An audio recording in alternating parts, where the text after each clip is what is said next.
Olá, sejam todos bem-vindos, meus queridos alunos. Eu sou a Gleide Rodrigues, professora de Biologia, e hoje teremos a parte 2 do vídeo A Origem da Vida.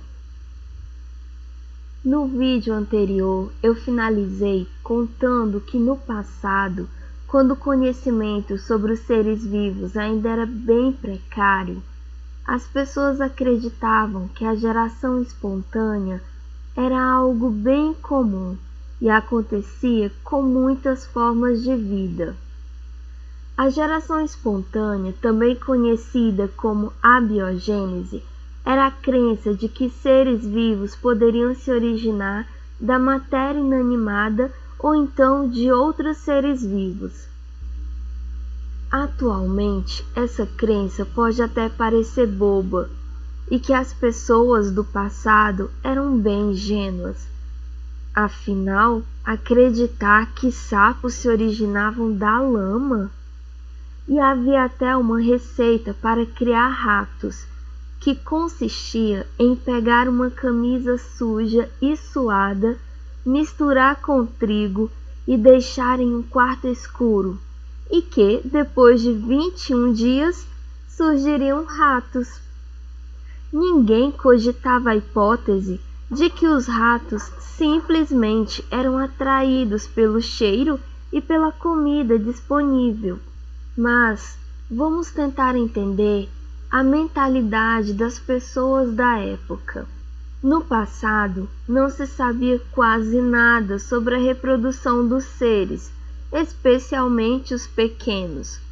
Então, as pessoas percebiam, por exemplo, que em locais onde tinha lixo sempre apareciam moscas, e chegaram à conclusão de que as moscas surgiam do lixo.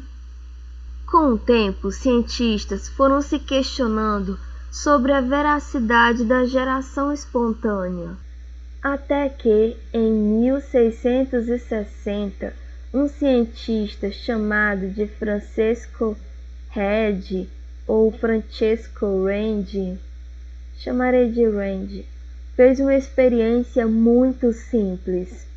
Ele colocou pedaços de carne em alguns frascos, fechou alguns e outros ele deixou destampado. Após alguns dias, ele percebeu que nos frascos que estavam destampados se desenvolveram larvas nas carnes, enquanto que nos frascos que estavam fechados não se desenvolveram larvas, apesar de perceber a presença de moscas flutuando ao redor. Randi chegou à conclusão de que, na verdade, as larvas eram moscas, ou seja, as moscas eram atraídas pelo cheiro da carne e acabavam depositando seus ovos. Os ovos eclodiam e davam origem às larvas, que, em seguida, se transformavam em moscas. Já nos frascos que estavam tampados, isso não acontecia, pois as moscas não tinham acesso às carnes. Randi chegou à conclusão, então, de que as moscas se originavam de outras moscas. Outros cientistas fizeram experimentos similares com outros seres e chegaram à mesma conclusão, a de que seres vivos se originam a partir de outros seres pré-existentes, o que é conhecido como biogênese. E assim, a crença na geração espontânea foi deixada de lado por algum tempo, até que, com o aperfeiçoamento dos microscópios, ela voltou com força total. Isso porque esses aparelhos revelaram a existência de seres microscópicos que eram impossíveis de serem vistos a olho nu. E as pessoas da época pensaram da seguinte forma: ok, seres complexos se originam de seres pré-existentes, Mas esses seres aí, tão pequeninos que não podemos ver e que são tão simples, com certeza esses se originam espontaneamente. Mas, como sempre, existem os que são do contra. E alguns cientistas tentaram provar que a biogênese ocorre em todos os seres vivos, independente do tamanho e da complexidade. Esse impasse durou alguns anos, com cientistas de um lado criando experimentos para negar a geração espontânea, e do outro lado criando experimentos para tentar provar que ela acontecia sim. Até que a comunidade científica criou um desafio, ofereceu uma recompensa em dinheiro para quem criasse um experimento que comprovasse de uma vez por todas se a geração espontânea acontecia ou não.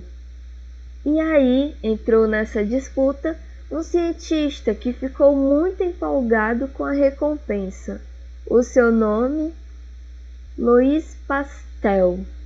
Em experimentos similares aos do Rand, acontecia falhas, pois micro-organismos conseguiam se infiltrar e assim se desenvolver nas carnes. Pasteur desenvolveu uma técnica que nem mesmo seres extremamente diminutos conseguiriam se infiltrar.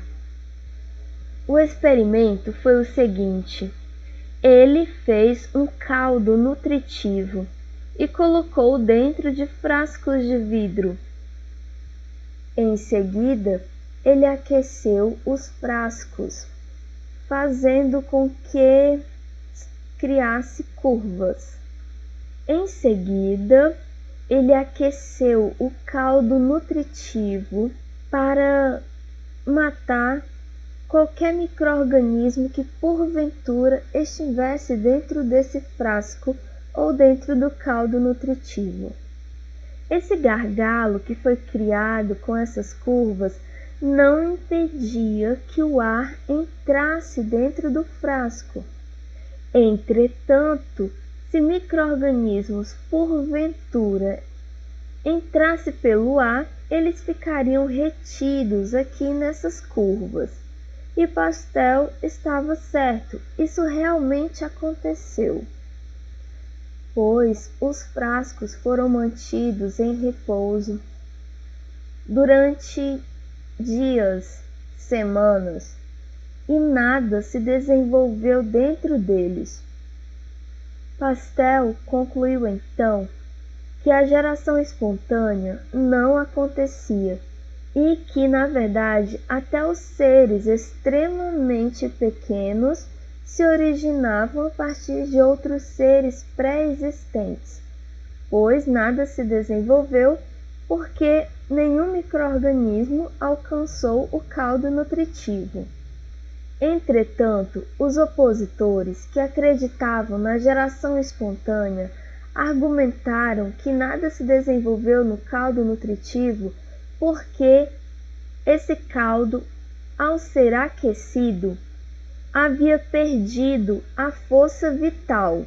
Louis Pasteur, então, para provar que essa tal de força vital não havia sido destruída, ele quebrou alguns gargalos e deixou o caldo nutritivo ser contaminado pelo ar.